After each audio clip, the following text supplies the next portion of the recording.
Well, my work as a restorationist in a way traces back to my filmmaking because I really approach it as a practitioner. UCLA is the film archive in Los Angeles connected to the University of California. They had a wonderful program there. They specialized in the printing of the restoration of Hollywood cinema, but also in the printing of the films to the highest possible quality. My background was not in Hollywood film, but in independent film, and luckily, this wonderful founder of the department, Robert Gitt, hired me anyway, despite my unusual background.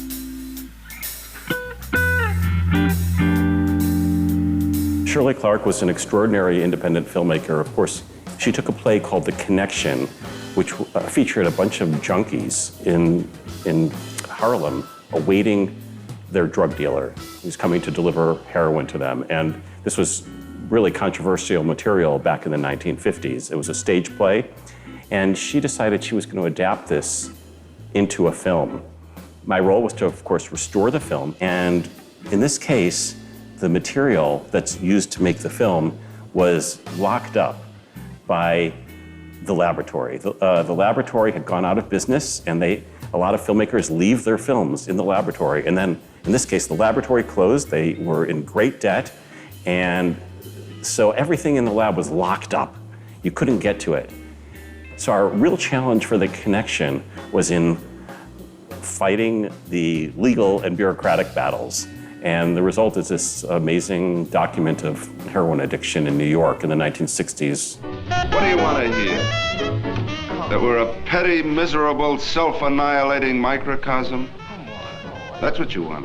One of the real masterpieces from American independent cinema was a film called The Times of Harvey Milk. What they did is they compiled footage from all sorts of places, from television news broadcasts of the assassination, to private home movies that people had shot in Super 8, to home audio recordings. So I had all these different archival elements to work with.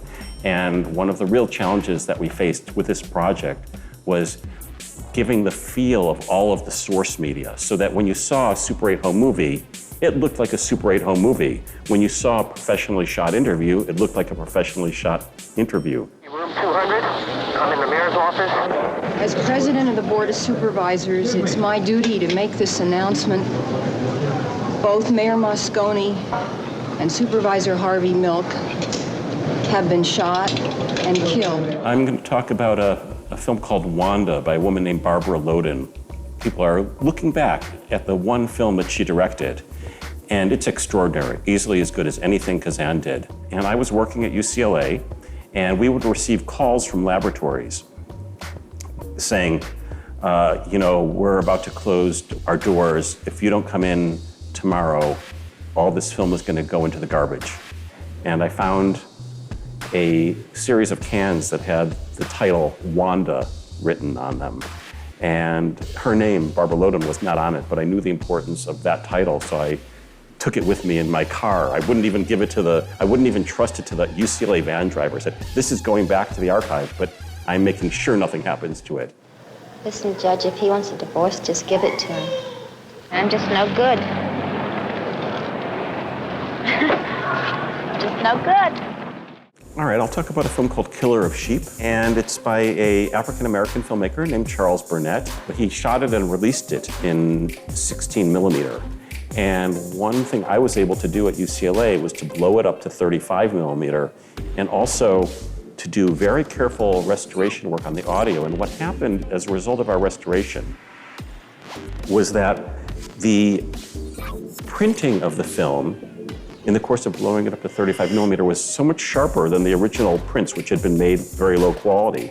And the same thing with the rendition of the audio, that all of a sudden, people were able to see more into the image, they were able to hear more of the dialogue and understand more of it. This was not enhancing the movie, this was going into the negative and the sound recordings and finding what was already there and just rendering it better. You are not a child anymore. You soon will be a goddamn man. Now, you start learning what life is about now, son. And so I'll talk about the project that I just finished about 3 days ago. And it's a film by, again, an unknown filmmaker. It's by a woman named Nichka Keen. This film is quite unusual. It's called The Juniper-Tree. And It was shot in Iceland, and the star was Björk, the singer, when she was extremely young. And it has beautiful black and white cinematography of this mysterious Icelandic landscape. And no one knows about this film, but it's just been picked up for distribution in the United States, and we hope it will get an international release as well. And it's really stunning film. And with that, we were very fortunate to have the original negative, so it's going to look and sound beautiful. Why do you see things that other people can't see? I don't know. And one day, she returned to the land of the birds. So I'm talking about some of the films that I've restored in my career, and the first film that I talked about was The Connection by Shirley Clark, The Times of Harvey Milk by Rob Epstein and Richard Schmeichin, Wanda by Barbara Loden, Killer of Sheep by Charles Burnett, and The Juniper-Tree by Nietzsche Keane.